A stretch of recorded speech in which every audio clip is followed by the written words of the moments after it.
mahapdi siya dito sa part na to. Siguro ng kaka-scrub ko, kaka-massage ko. Dito lang, dito mahapdi. Pero the other part, hindi na mahapdi. Ito lang mahapdi. Hey guys, it's me again, Amanda Lin, and welcome back to my YouTube channel. So guys, kung bago lang kayo sa channel ko, please huwag niyo kalimutan mag-subscribe at ring the bell para ma-notify kayo kung sakaling may bago akong video.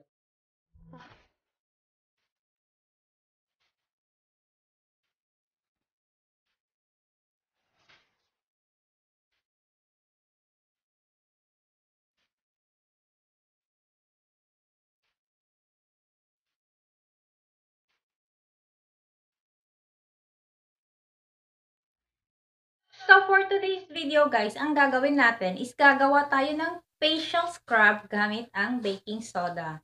So guys, itong baking soda ko guys is matagal na akong gumagamit nito. Yung lagayan ko guys is medyo malaki, tapos konting na nga lang ang natira, nilipat ko na siya dito. So ngayon, ipapakita ko sa inyo ang paggamit nito as facial scrub. So, ang baking soda, guys, is maraming benefits to, guys. Hindi lang to pwedeng pang baking, guys. Pwede dito sa katawan natin. Pero, guys, mag-research muna kayo kasi may mga nagsabi din na hindi siya advisable ilagay sa balat natin, lalong-lalo na sa mukha. Pero, guys, hindi ako expert at hindi ako professional. So, bago nyo gawin ang bagay na ito, mag-test muna kayo sa skin nyo kung hindi ba kayo allergy or hindi ba magre-react ang skin nyo pag nilalagyan nyo ng baking soda. So, ready na tayong gawin ang ating baking soda facial scrub. So, ang kailangan lang natin is ang baking soda at ang bowl na ito. So, dito natin ini-mix ang ating baking soda at tubig para gawin natin facial scrub. So, gawin na natin.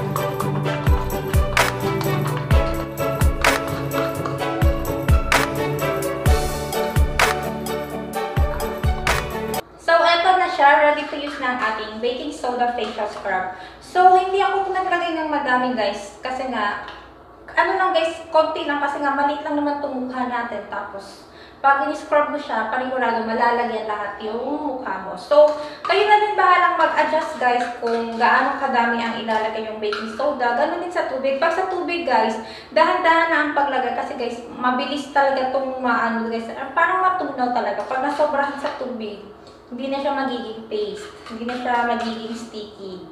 So, ato na, ready to, ano na siya, ready to apply na. So, pero bago yan, ayusin ko muna tong aking buhok.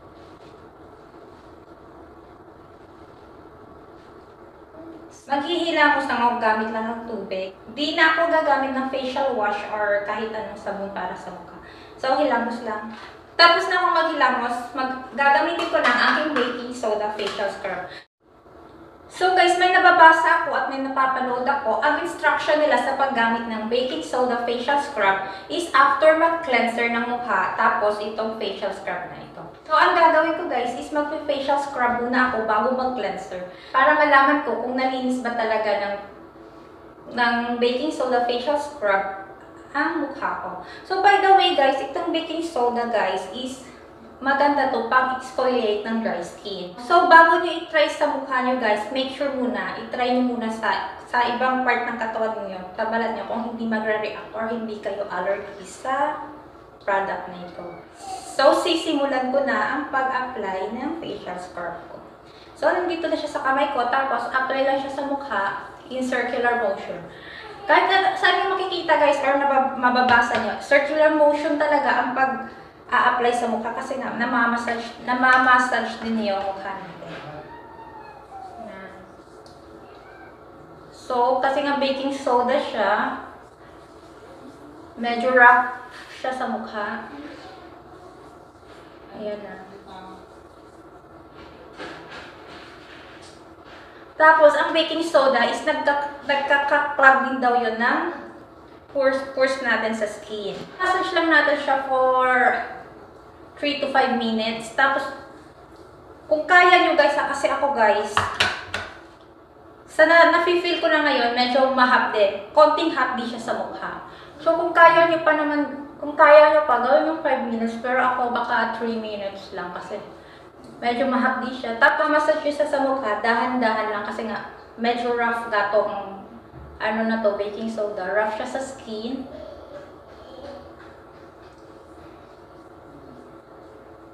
Medyo mahapdi siya sa face ko.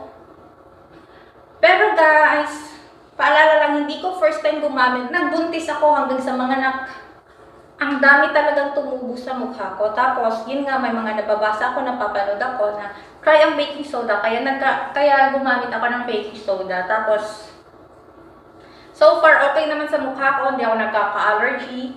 Hindi, walang mga tumutubo. Parang, ang ganda kasi sa akin ng effect guys. Kasi nga, alam mo yung, na-exfoliate talaga yung dry skin mo. Tapos sa lahat ng mga moms, lalo na yung mga bagong panganak, nararanasan talaga yung may mga tumutubo sa mukha na di mo naranasan nung dalaga ka pa. Yung parang medyo maraming mga butlig-butlig. Anong tawag doon guys? Parang mga warts siya. Tingnan nyo guys, oh. Ang ginamit ko lang is 1 teaspoon lang na baking soda. Tapos ito madami pa. Tapos nalagyan ko na din naman po ang mukha ko. Pero sayang, ubusin natin to.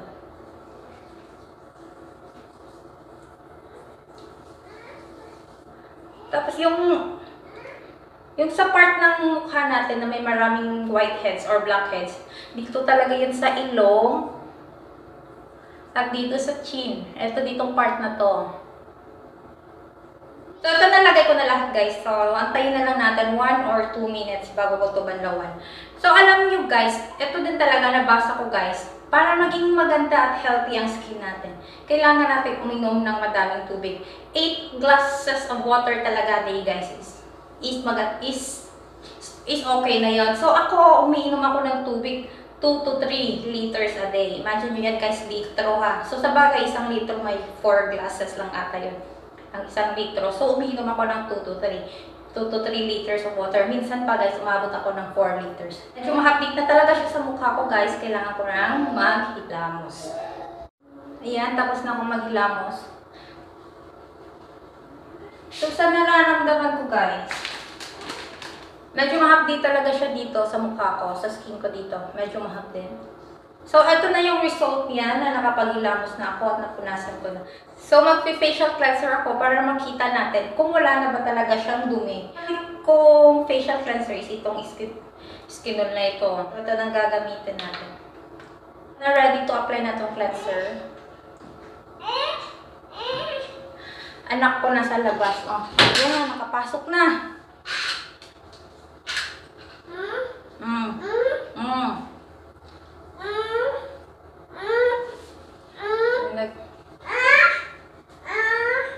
Wait lang guys.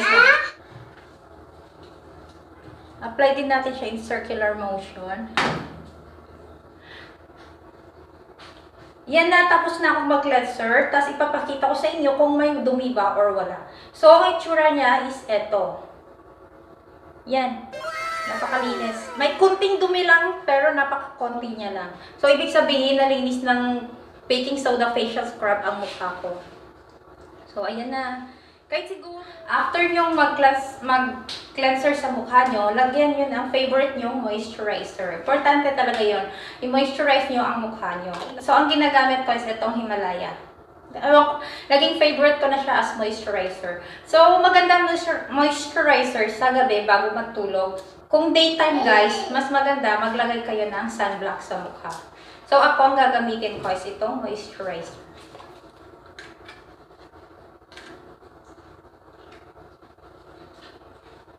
Super bango na to. Tapos may review ako na to guys. Ilalagay ko ulit sa description box ang link ng review ko ng Himalaya Herbal Nourishing Cream. Ito yung face ko guys after kong maglagay ng moisturizer.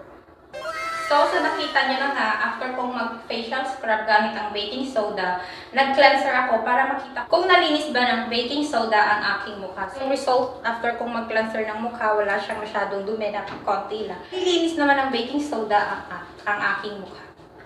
Guys, sana nakatulong sa inyo ang video na ito at wag niyo sanang kalimutan i-like